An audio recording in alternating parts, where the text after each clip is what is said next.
त्यसलाई के पनि भन्छ सेमी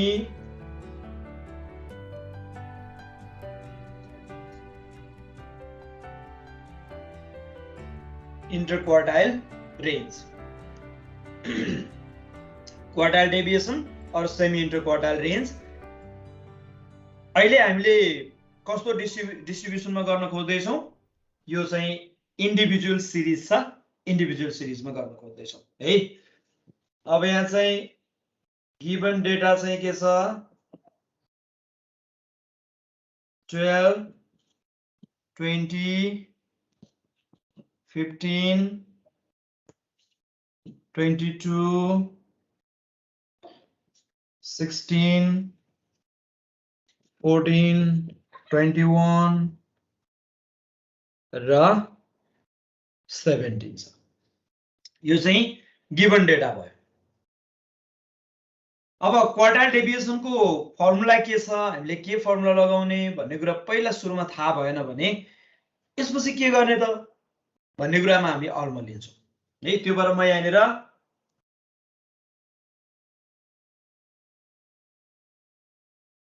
वर्किङ फर्मुला भनेर लेख्छु म यहाँ है हामीले के फर्मुला युज गर्ने हो त भन्नको लागि जस्तो यो क्वार्टाइल डेभिएसन भनेको छ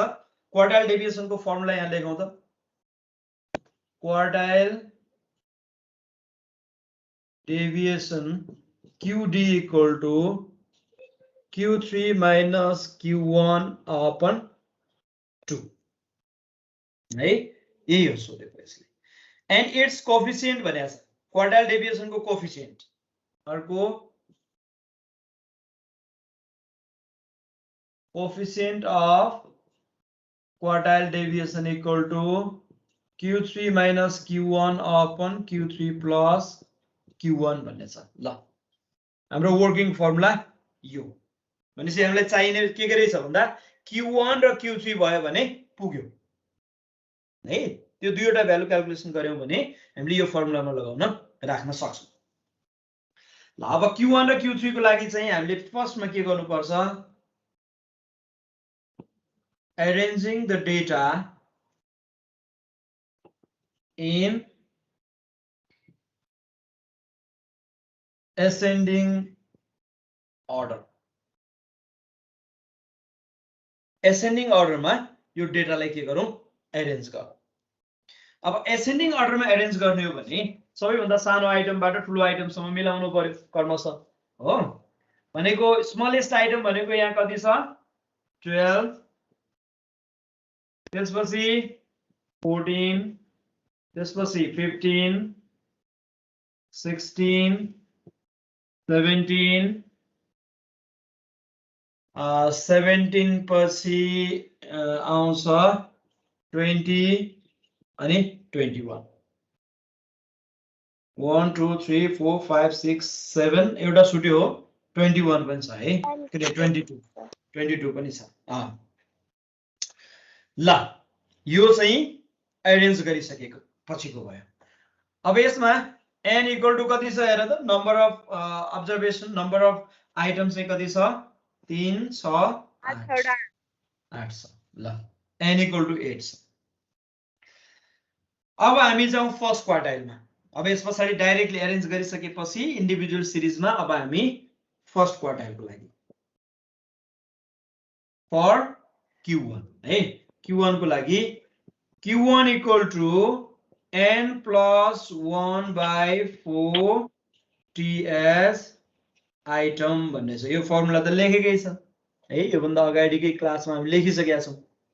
अगाडिकै च्याप्टरमा अझै क्लास मात्रै हैन अगाडिको च्याप्टरमा पढिसकेका कुरा है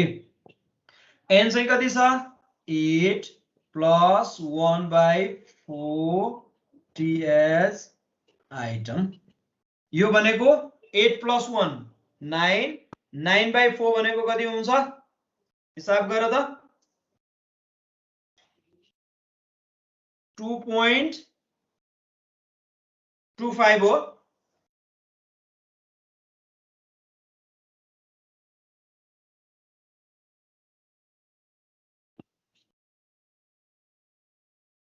2.25 आइटम आउँछ होला हेर क्याल्कुलेसन गर यो ठीक छ कि छैन 2.25 हो 2.25 हो। अब यो 2.5 भनेर आइदिएको भएदेखि हामी के गर्थ्यौं होला त भन्दा 2.5 भनेको एक्ज्याक्टली बिट्विन 2 and 3 भन्ने हुन्थ्यो के 2 र 3 को ठिक बीचमा छ भनेपछि यो भनेको 2.5 नै यसको आन्सर होइन फेरि है त्यहाँनिर विचार गर 2.25 भनेको यसको आन्सर होइन 2.25 आइटम हो भनेको सेकेन्ड आइटम भन्दा अलिकति पछाडी थर्ड आइटम तिर सेकेन्ड आइटम भन्दा अलि ठुलो हुने रहेछ थर्ड आइटम भन्दा अलि सानो हुने रहेछ भनेको त हो यसले हैन 2.25 भनेको मतलब है त्यो भएर अब यो मिडियनको केसमा 2.5 3.5 9.5 भनेर आउँछ त्यो भएर 5.5 भनेर आयो भने fifth item plus sixth item divide by 2 ठ्याक्कै बीचमा पर्ने भएको हुनाले सजिलो भयो तर अब क्वार्टाइलमा चाहिँ 2.25 आइदियो के 2.5 भनेको भए सेकेन्ड आइटम र थर्ड आइटमको बीचमा पर्थ्यो 1 2 3 2 र 3 को बीचमा 14 र 15 divide by 14 plus 15 divide by 2 गर्दै हुन्थ्यो तर यहाँ चाहिँ 0.25 आएको छ यस्तो केसमा खाली यो क्वार्टाइलमा मात्रै हैन अरुमा पनि यो आउन सक्छ फर्स्ट क्वार्टाइलमा मात्रै हैन अरु क्वार्टाइलमा पनि आउन सक्छ यो केसमा के गर्नुपर्छ भने Q1 भनेको हेर है यहाँनिर एकदमै इम्पोर्टेन्ट स्टेप म लेख्दै छु अहिले यो 2 भनेको मतलब सेकेन्ड आइटम भनेको यसले हो कि हैन 2 आयो भने सेकेन्ड आइटम 1 2 हुन्थ्यो भनेको 14 पर्थ्यो सकिहाल्थ्यो भनेपछि 2 त पुरै हो है 2 भनेको सेकेन्ड आइटम सबै पर्छ भनेको त्यो भएर यसमा लेख सेकेन्ड आइटम प्लस सेकेन्ड आइटममा अझै बढी थप्नु पर्ने भयो कति थप्ने भन्दा 0.25 किन भन्दा 0.25 भनेको यो सेकेन्ड आइटम यो 2 भनेको सेकेन्ड आइटममा गइहाल्यो प्लस अनि पछाडी कति बाँकी रह्यो भन्दा 0.25 0.25 बाँकी रह्यो है 0.25 टाइम्स कहाँको 0.25 हो त भन्दा 2 र 3 को बीचको 0.25 पार्ट पनि त्यति भाग पनि यसमै पर्छ भनेको त्यो भएर 0.25 इन्टु सेकेन्ड र थर्ड आइटम भनेको third item minus second item गर्ने थर्ड र सेकेन्डको बीचको भागको 0.25 पार्ट पनि त्यही Q1 मा पर्छ भनेको यसले है ल यो स्टेप चाहिँ मोस्ट इम्पोर्टेन्ट छ तिमीहरुले याद गर्नुपर्ने है यो इन्डिभिजुअल सिरिजमा मात्रै यो लगाउनु पर्छ डिस्क्रिट कन्टिन्युअसमा चाहिँ यो आउँदैन फेरि सेकेन्ड आइटम भनेको 1 2 14 भयो प्लस 0.25 टाइम्स थर्ड भनेको 1 2 3 15 माइनस अनि सेकेन्ड आइटम भनेको फेरि कति भयो 14 नै भयो इक्वल टु कति हुन्छ यो 14 प्लस 0.25 इन्टु 15 माइनस 14 भनेको 1 हुन्छ त्यो भएर यसको फाइनल्ली कति हुने भयो 14.25 भयो यो Q1 फर्स्ट क्वार्टाइल भनेको 14.25 है अब यसमा केही कन्फ्युजन छ भने मैले यसलाई रिपिटेडली भनेकै छु यो है यो 2.25 आएपछि 2 भनेको सेकेन्ड आइटम हो प्लस 0.25 लाई 0.25 लेख्ने 0.35 आयो भने 35 लेख्ने 75 आयो भने 75 लेख्ने अनि इन्टु यो सेकेन्ड भन्दा पछाडी आउने आइटम भनेको थर्ड हो थर्ड र सेकेन्डको बीचको त्यो इन्टरभल कति छ भनेर निकाल्नको लागि थर्ड माइनस सेकेन्ड गर्ने इन्टु अनि त्यो पोइन्ट फ्र्याक्सनमा जति आउँछ पछाडीपट्टि दशमलव पछाडी डेसिमलमा अनि त्यो डेसिमल पार्ट इन्टु अनि बीचको इन्टरभल गरिदिएपछि अनि हामीलाई चाहिने भ्यालु आउने रहेछ क्वार्टाइल डिसाइल पर्सेन्टाइल जहाँ पनि यो प्रब्लम आउन सक्छ है ल फर्स्ट क्वार्टाइल यो भयो अब हामी केमा जाउँ अब थर्ड क्वार्टाइलमा किनभने Q1 माइनस Q3 गर्नुपर्छ है अब थर्ड क्वार्टाइल गरौँ सेम यस्तै प्रोसेसबाट गरिन्छ मैले अब माथिको पनि मेटाइने यो फर्मुला हामीले पछि लगाउनु पर्छ फेरि हैन त्यो भएर यो म मेटाउँदिन एरेन्ज गरेको डेटालाई पनि मेटाउनु भएन अब मैले Q1 लाई नै मेटाउँछु अहिले है Q1 लाई मेटाएर म फेरि यसमा Q3 को प्रोसेसमा जान्छु है Q3 भनेको अब Q3 को लागि चाहिँ खाली फरक भनेको कहाँनिर हुन्छ हेर त यो Q3 इक्वल टु अगाडि 3 आउँछ के यति हो अरु सबै एक्ज्याक्टली सेम हुन्छ अगाडि के आउँछ 3 ले गुणन गर्नु पर्यो अगाडि भनेको 3 इन्टु 2.25 गर्नु पर्यो कति आउँछ हेर त 3 इन्टु 2.25 गर्दा 6.75 आइटम है अब अहिले पनि त्यस्तै भयो 6.5 आइदिएको भएदेखि के हुन्थ्यो 6 र 7th आइटमको एभरेज गर्नु हुन्थ्यो है अहिले चाहिँ के छ 6th आइटम र 7th आइटमको ठिक बीचमा छैन यो मैले मेटाइदिएँ है यसलाई यो मेटाइदिएँ ल अब यसमा चाहिँ के गर्ने अघिकै एक्ज्याक्टली अगाडिकै प्रोसेस हो है एक्ज्याक्टली भनेको 6th आइटम प्लस अनि यो डेसिमल पार्ट भनेको दशमलव भन्दा पछाडि कति छ 0.75 छ अनि 6 भन्दा पछाडिको अर्को आइटम भनेको 7th item minus 6th item यो गर्ने भ्यालु कति हुन्छ 6th आइटमको 1 2 3 4 5 6 20 प्लस 0.75 अनि 20 भन्दा पछाडि 7th आइटम कुन हो 21 हो 21 माइनस 20 भयो यो भनेको 20 प्लस 0.75 इन्टु 1 यो इक्वल टु कति हुने भयो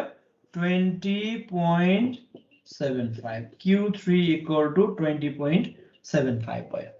है र जहिले पनि 0.7 यो पोइन्ट पछाडि जति आउँछ त्यही नै हुँदो रहेछ थपिँदो रहेछ भन्ने चाहिँ नसम्झ फेरि है यहाँ किन त्यस्तो आयो भने यो 6th र 7th आइटमको बीचमा इन्टरभल 1 को आएको हुनाले यो 0.75 रह्यो अघि पनि यो 14 र 15 को बीचको ग्याप 1 को भएको हुनाले 0.25 नै रह्यो त्यो सधैँ हुँदैन फेरि यहाँ ग्याप चाहिँ जस्तो यहाँ 17 बाट 20 को बीचमा यो 17 र 20 आइदिएको भए त यहाँ 3 ले मल्टिप्लाई गर्नु पर्थ्यो त 0.75 इन्टु 3 हुन्थ्यो फरक हुन्छ फेरि है फरक हुन सक्छ अन्त यो भयो यो Q1 र Q3 को कुरा अब हामी केमा जाउँ भने अब फाइनल्ली यो वर्किङ फर्मुला युज गरेर quartile deviation now quartile deviation equal to Q3 minus Q1 by 2 Q3 भनेको कति हो Q3 भनेको कति छ Q3 चाहिँ 20.75 माइनस Q1 कति आएको थियो 14.25 हो अपन 2 ल 20.75 माइनस 14.25 डिवाइड बाइ 2 गर्दा कति हुन्छ हिसाब गर त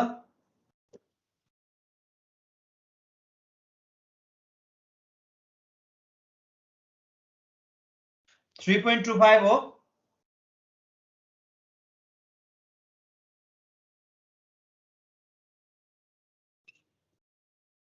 ल 3.25 यसको क्वार्टाइल डेभिएसन चाहिँ कति रहेछ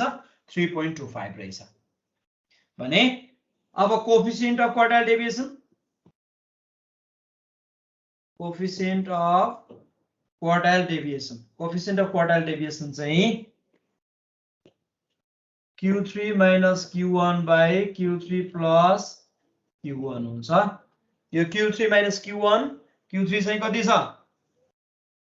20.75 माइनस 14.25 अपन 20.75 प्लस 14.25 गर्ने फर्मुला त सबैमा यही नै हो फेरि है क्वार्टाइल डेभिएसनको फर्मुला चाहिँ जुनसुकै सिरिजमा पनि यही नै हुन्छ 20.75 यो गर्दाखेरि 6.5 हुने रहेछ भने 20.75 प्लस 14.25 गर्दा 35 हुन्छ 6.5 डिवाइड बाइ 35 गर्दा कति हुन्छ 0.185 0.1857 यो चाहिँ के भयो यो कोएफिसिएन्ट अफ क्वार्टाइल डेभिएसन भयो ल यो चाहिँ कस्तो भयो भने इन्डिभिजुअल सिरिजमा क्वार्टाइल र क्वार्टाइल डेभिएसन कसरी क्याल्कुलेट गर्ने भन्ने कुरा चाहिँ हामीले यसबाट गर्यौं है अब यही तरिकाले हामीले क्वार्टाइल डेभिएसन डिस्क्रिटमा पनि गर्न सक्छौं कन्टिन्युअसमा पनि गर्न सक्छौं तर हामीलाई मेन चाहिँ के हुनुपर्ने भयो क्वार्टाइल नै कसरी क्याल्कुलेसन गर्ने भन्ने कुरा चाहिँ मुख्य कुरा हो के त्यो भएर सेन्ट्रल टेन्डेन्सीमा भनेको अगाडिको च्याप्टरमा यदि हामीले क्वार्टाइल कसरी क्याल्कुलेट गर्ने भन्ने कुरा क्लियरली हामीले पढ्यौं भने अहिलेलाई गाह्रो छैन सजिलोसँग गर्न सकिन्छ अहिलेको नयाँ फर्मुला त यही र यही मात्रै त हो हैन सजिलोसँग गर्न सकिन्छ। ल अब आजको लागि मैले यति नै गरेँ।